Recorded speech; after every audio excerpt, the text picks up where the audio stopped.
আসসালামু আলাইকুম সবাইকে। সবাই কেমন আছেন? আমরা আলহামদুলিল্লাহ আল্লাহর রহমতে ভালো আছি। আমরা বর্তমানে কাতার অবস্থান করছি। এই যে আমাদের রুম, কাতারে দোহাতে আমরা প্রবাসীরা কি পরিমাণে কষ্ট করি যা আপনারা চিন্তা করতে পারবেন না বাংলাদেশে বসে।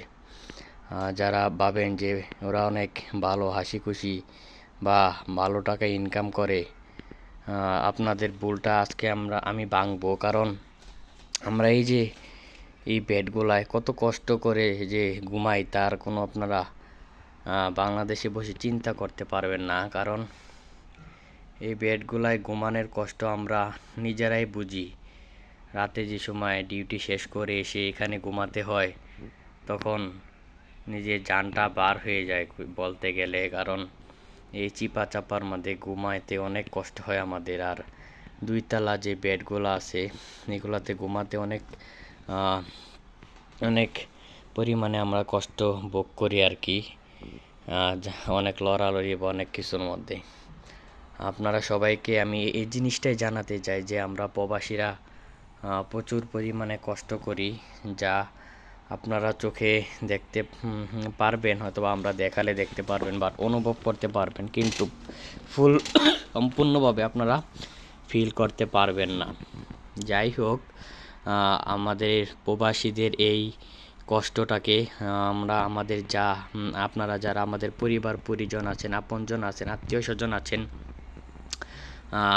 তারা সবাই বুঝবেন আমাদের প্রবাসীদের এই আর্তনাদ, যেটা একটু হলে আমাদেরকে অনেক শান্ত রাখতে সাহায্য করবে এবং প্রবাসীদেরকে প্রচুর পরিমাণে ভালোবাসবেন। কারণ আত্মীয় স্বজন, মা বাপ, বউ বাচ্চা, বন্ধু বান্ধব সবাইকে ছাড়া আমরা এই কষ্টের মধ্যে আছি, যেটা অনেক পরিমাণে মানসিকভাবে কষ্ট দেয় আমাদেরকে। বাংলাদেশে থাকতে অনেক বন্ধু বান্ধব নিয়ে আমরা ঘুরছি ফিরছি, অনেক আনন্দ ফুর্তি করছি, কিন্তু প্রবাসে আসার পরে আমাদের সেই আনন্দ একটি বিষাদে পরিণত হয়েছে। দেখেন, এক ভাই প্রচুর পরিমাণে জ্বর, সে ঘুমাচ্ছে, তাকে দেখার মতো পাশে কেউ নেই, সবাই নিজ নিজ কাজে ব্যস্ত, কিন্তু ভাইটি ঘুমাচ্ছে। ভাইটি খুব পরিমাণে অসুস্থ, যেটা আপনারা কল্পনা করতে পারবেন না। কেউ তাকে দেখার মতো নেই, তিনি নিজের মতো ঘুমাচ্ছেন, কিন্তু সবাই নিজ নিজ কথা চিন্তা করে ঘুরতে গেছে, আনন্দ ফুর্তি জব সবাই ব্যস্ত, তো ভাইটিকে দেখার মতো কেউ নেই। এটা হচ্ছে আপনাদের আমি লাইভ দেখাইলাম, না দেখলে আপনারা বিশ্বাস করবেন না। আপনাদের এই জিনিসটা দেখালাম কারণ আমার কোনো কথাই বানানো না, কারণ এই ভাইটি খুব অসুস্থ, তার মানসিক অবস্থা খুবই খারাপ। আল্লাহ তাকে সুস্থতা দান করুক। এবং আমি আপনাদেরকে এতটুকুই বলবো, যারা